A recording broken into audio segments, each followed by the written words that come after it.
the landlord did is they first gave us a verbal that, you know, they were going to do work on the building.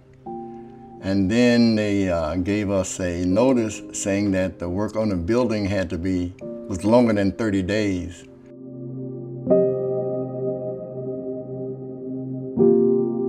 So we're seeing a lot of evictions concentrated in areas of rapid gentrification. These are neighborhoods where 20 years ago, the landlord says, I'm going to rent this place out for $500 a month to a low-income Latino family or African-American family, and suddenly they're saying now, well, if I can get this family out, I can jack up the rent to $3,000 a month. I was injured when I was in the Navy. I was also injured when I worked for the city of Los Angeles.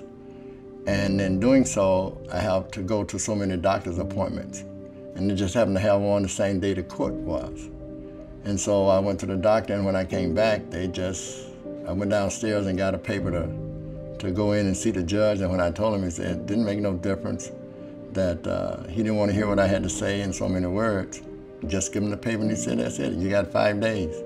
With Mr. Grimes representing himself, the court said there are no legal arguments here, and so we are not going to set aside the vacate order.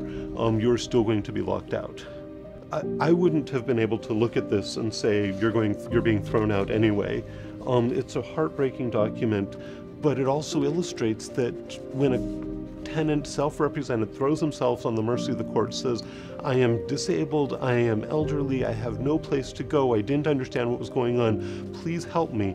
The court says no. I had written to other law firms and they turned me down until I got to Cammy. And when I got to them, he took my case. All during that time, I was under tremendous stress. Can you imagine? You go to work and come home and a lock is on your door, you can't get in. You're not given the opportunity to take your furniture out of your house. Nothing. Get out or I'll arrest you. He stopped all of that.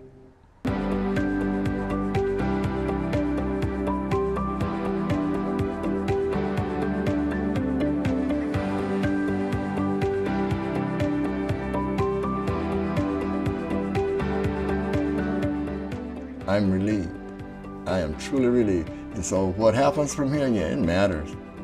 But it doesn't matter as much as Cammy does. Because without him, I wouldn't be talking to you. I may be in a ditch somewhere downtown, laying on the curb on the sidewalk. All my dreams and visions gone because I had no place to stay. He made a place for me to stay.